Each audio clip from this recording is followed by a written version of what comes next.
Hello, c'est HR, votre chroniqueur. Alors ça y est, je viens de découvrir le nouveau film de Guy Ritchie, The Covenant.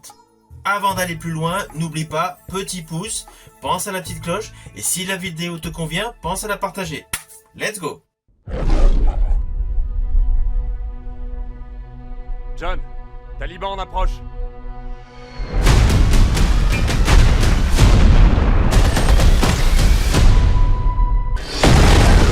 Vous croyez que si je pouvais me débarrasser de cette tête, je le ferais pas? Et vous croyez que j'ai le choix? Non, il n'y a pas d'autre choix. No, I won't back down. Alors, il n'y a rien de révolutionnaire dans le postulat de base de ce film. Nous sommes en Afghanistan, durant le conflit, il y a un interprète qui se rajoute sur la compagnie, l'unité de Jake Gyllenhaal, pour l'aider à accomplir une mission. Jusque-là, rien de nouveau. En plus, il y a une certaine méfiance avec le personnage interprété par Jake Gyllenhaal, c'est-à-dire le sergent John Kinley, et le personnage interprété par Dar Salim, c'est-à-dire Ahmed. Le personnage du sergent est assez méfiant par rapport à celui de l'interprète. L'interprète qui, assez rapidement au début du film, lui fait part d'un soupçon d'une potentielle embuscade. Le sergent a des doutes parce que le chemin a été proposé par l'un de ses collaborateurs déjà depuis plusieurs semaines. De fil en aiguille, on découvre que le fameux interprète Ahmed a totalement raison. À partir de là, le regard du personnage de Jake Gyllenhaal, c'est-à-dire le sergent John Kinley, change radicalement. Il se met à le considérer différemment. Étant toujours très investi à vouloir faire des missions de manière quotidienne, il repart en mission avec Ahmed. Alors vous me direz, il n'y a rien d'exceptionnel. Un début de mission, l'homme, le soldat, donc se méfie donc de l'interprète ex-taliban en Afghanistan. Celui-ci le sauve d'une embuscade. Voilà, rien de folichon. Sincèrement, c'est ce que j'ai pensé au départ. Je me suis dit, tiens, ça paraît assez classique. Eh bien justement, non.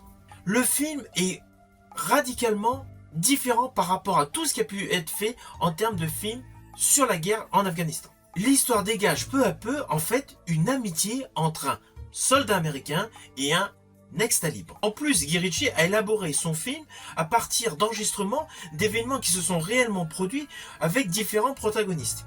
Ça ne veut pas dire que ce film est une histoire vraie, mais il est adapté par rapport à différentes séquences durant le conflit donc en Afghanistan avec des protagonistes militaires et afghans. Alors ce film de Guy Ritchie est totalement inattendu. Il ne correspond absolument pas à la filmographie de Guy Ritchie. C'est un ovni. On peut complètement l'appeler l'ovni cinématographique de Guy Ritchie. Ça ne correspond pas du tout à ce que nous a habitués ce réalisateur. On est plus souvent amené à découvrir des films de gangsters. Je pense notamment en 2000 lorsqu'il a réalisé Snatch. Furniture and scarlet cushions with matching chocolate covers. Did you understand a single word of what he just said? En 2008 à Rock'n'Rolla. Don't worry, he can't defend himself, he's got no head. En 2019 à Gentleman. Brilliant.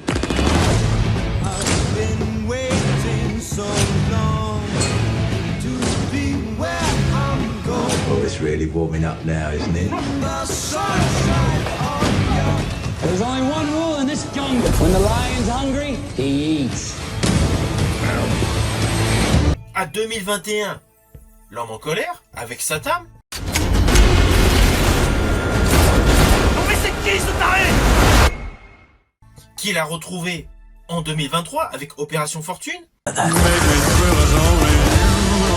What are you gonna do with that? I'm gonna shoot at them, Danny. So you weren't seen by anyone? Yes. La grosse majorité des films réalisés par Guy Ritchie sont des films de gangsters. Donc films avec beaucoup d'action, beaucoup de punchlines, etc. Alors oui, les punchlines, on les retrouve dans le film.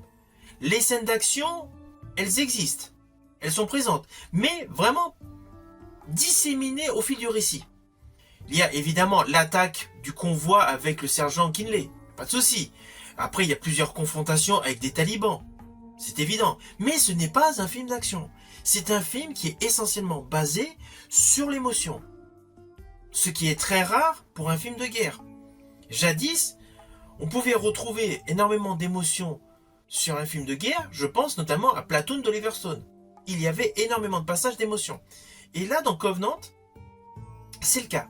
Nous sommes sur un film avec une base de guerre, mais principalement sur l'émotion. L'émotion qui est statuée sur l'amitié entre un soldat américain et un soldat afghan, ex-taliban. Ce qui rajoute de la profondeur au personnage. Alors concernant le casting, on retrouve bien évidemment Jake Gyllenhaal, qui est toujours impeccable dans sa carrière. Quelles que soient les interprétations, il joue bien, que le film soit bon ou le film soit moyen, voire mauvais, parce qu'il a un peu fait tout dans sa carrière. Son jeu d'acteur est parfait. Il colle parfaitement avec l'écriture du personnage et il retransmet avec une justesse extraordinaire le ressenti des émotions. Alors moi personnellement, j'avais adoré sa prestation dans le film de 2015, La rage au ventre. Ton destin est entre tes mains. Le film SF de 2017 aux côtés de Ryan Reynolds, je veux dire Life. Good night. Voices everywhere.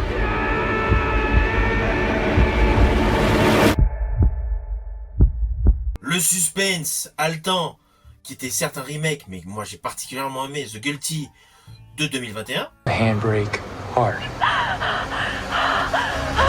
Pull it. Et la production pétaradante de Michael Bay, L'Ambulance de 2022. Danny, on sait tous très bien que vous êtes dangereux. Ah ouais, sans blague. Alors dites à vos hélicos de se barrer. Je vais te ramener à la maison, petit frère. Je vais tous nous ramener à la maison.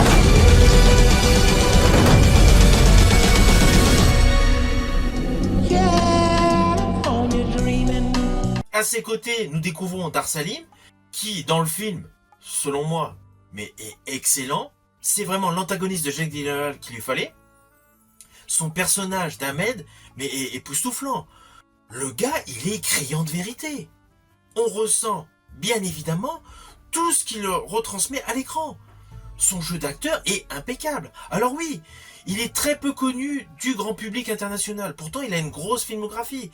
C'est un acteur danois, certes avec des origines d'Orient, mais c'est un acteur danois. Donc il a fait énormément de films dans son pays. Mais sur le plan international, on a pu le voir déjà dans plusieurs films. Et même ce qu'il a réalisé au Danemark a été diffusé sur des plateformes de streaming à l'international, et certains films ont été distribués. Je pense notamment à Darkland.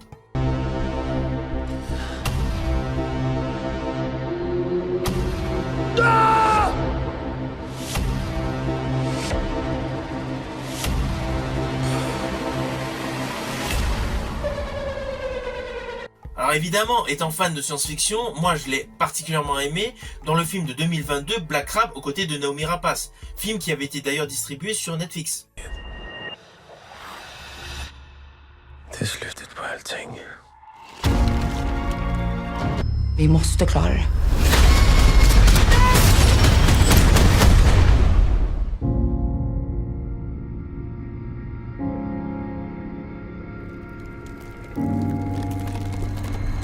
Dans les seconds rôles, on retrouve également Anthony Starr. Anthony Starr qui est essentiellement connu pour une grosse partie du public avec la série Boys.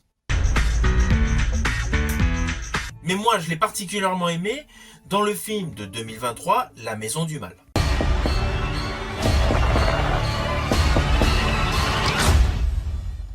La distribution est impeccable. Le jeu des acteurs colle parfaitement.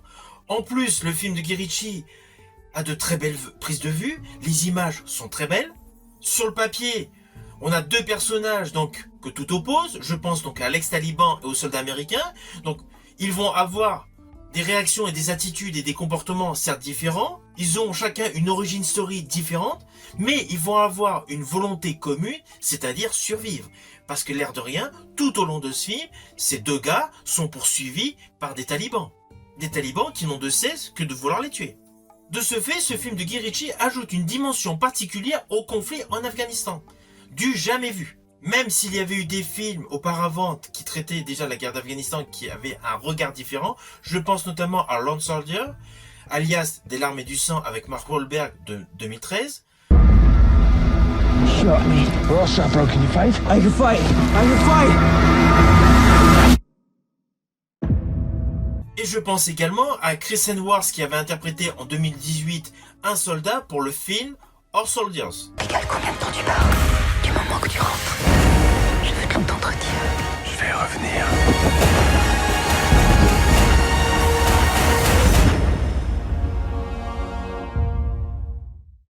Ces deux films déjà présentaient un regard différent sur la guerre d'Afghanistan, mais c'est indéniable que le film de Guy Ritchie, The Covenant, est un ton au-dessus.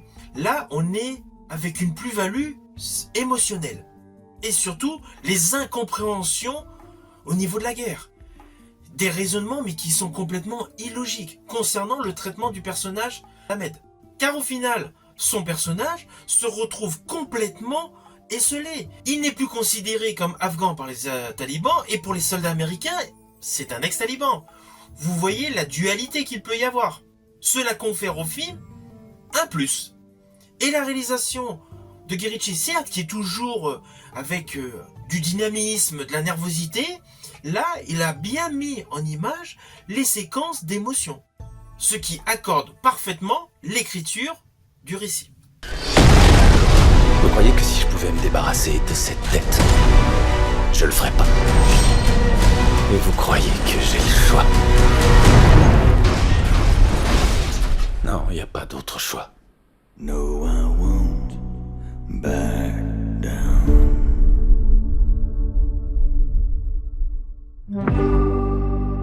Alors au final, le film Covenant de Guy Ritchie est un bon film. C'est vraiment dommage qu'il soit passé inaperçu. Il aurait dû avoir un traitement en salle de cinéma, ça aurait été préférable. Mais bon, ça n'a pas été le cas. Au moins vous pouvez le découvrir sur Prime Video. Le film de Guy Ritchie est donc bon, les paysages sont magnifiques, le jeu des acteurs est parfait. Je dirais même que l'interprétation de Dear Salim, son rôle, son personnage d'Ahmed est vraiment hyper intéressant. Il souffle même par moments la vedette au personnage donc de John Kinley, ce qui est très intéressant. La musique est en adéquation, la photographie est très belle, le film est tout simplement un très bon film de Guy Ritchie. Je dirais même que certes c'est un ovni parmi sa filmographie, mais selon moi c'est son meilleur film. Je vous dis à bientôt pour une prochaine chronique.